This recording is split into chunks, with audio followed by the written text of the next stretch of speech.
it's the heat of our election, and we're determining who our next president's going to be.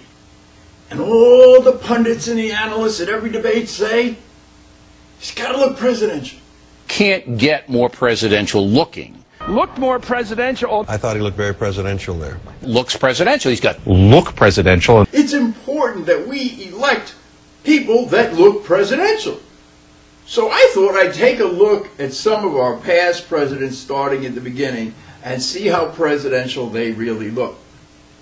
Let's look at the father of our country, George Washington. Gee, he kind of looks like Barbara Bush to me. Is that presidential?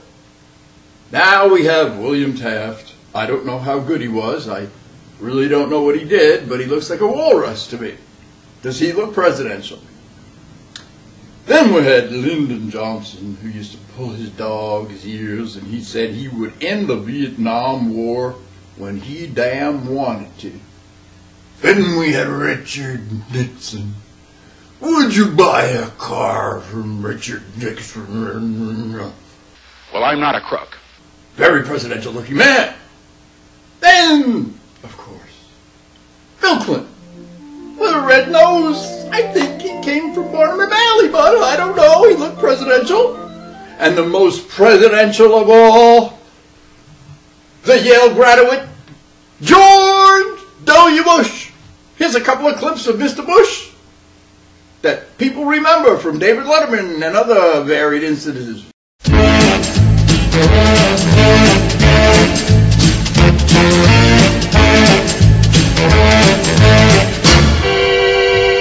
Very presidential. And now we have Barack Obama. When he comes down the helicopter or the airplane, you know, President One, whatever it's called, the big plane there, the thing, he kind of goes like this.